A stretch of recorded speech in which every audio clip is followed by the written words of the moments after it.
som da festa ecoava por toda a cidade de Babilônia. Risos, música, vinho sendo derramado em taças de ouro. O palácio real estava repleto de luxo e exagero. Mas o que poucos sabiam é que do lado de fora, muito além das muralhas aparentemente invencíveis da cidade, um exército persa se movia em silêncio. Belsazar, o rei, ignorava esse fato completamente. Para ele, Babilônia era intocável. Afinal, aquelas muralhas tinham dezenas de metros de altura e eram tão espessas que carruagens conseguiam correr lado a lado sobre elas. Ele se sentia invencível.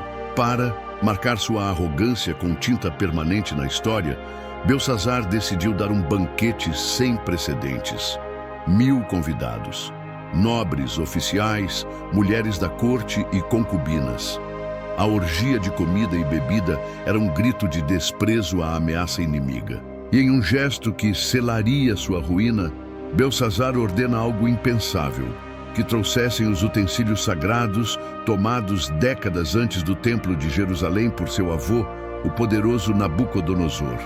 Aqueles objetos haviam sido consagrados ao Deus de Israel, usados por sacerdotes em rituais sagrados. Agora estavam sendo usados para brindar a deuses pagãos, imagens de pedra, metal e madeira. Nesse momento, algo muda no ambiente. O vinho não parece mais tão doce. O riso se torna nervoso. E então, tudo para. O que acontece a seguir é uma das cenas mais misteriosas e assustadoras de toda a Bíblia. Uma mão aparece do nada. Uma mão humana, flutuando no ar, mas sem corpo. Ela começa a escrever diretamente na parede do salão real, deixando uma mensagem críptica em uma linguagem que ninguém ali consegue entender. As letras queimam com um brilho sobrenatural. Mene, Mene, Tekel, Parsim. O terror toma conta do palácio. O rosto de Belsazar empalidece. Seus joelhos batem um contra o outro. A festa vira pânico.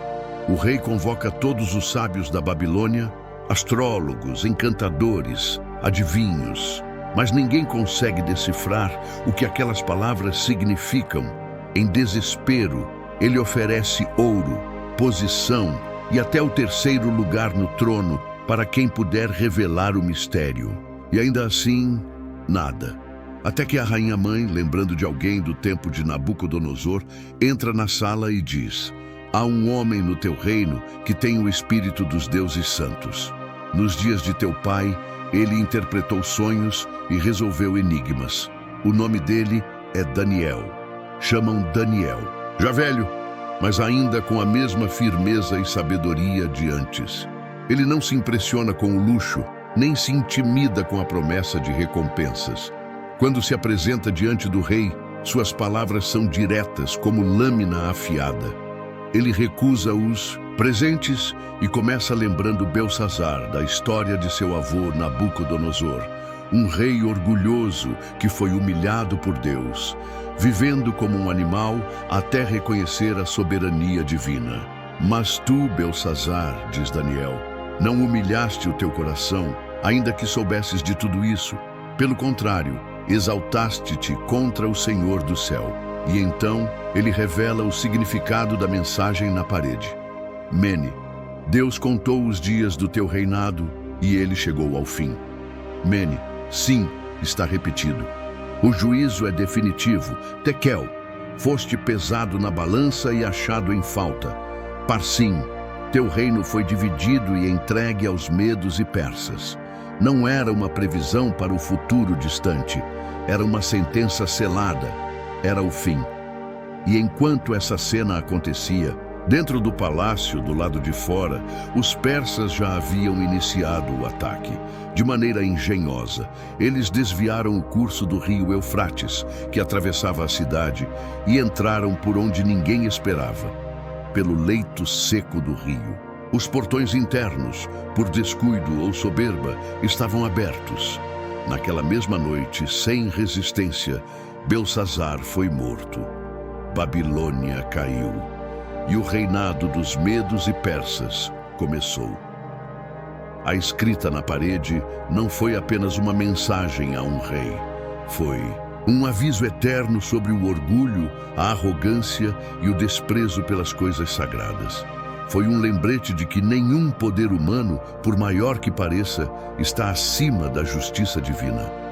Daniel, o mesmo jovem que um dia interpretou sonhos de reis, agora se torna a voz do juízo final para um império. E talvez a pergunta mais importante não seja apenas o que significaram aquelas palavras, mas sim o que elas significam hoje. Em um mundo onde tantas vezes o sagrado é tratado com desdém, onde a vaidade e o poder parecem dominar tudo, será que também estamos sendo pesados na balança?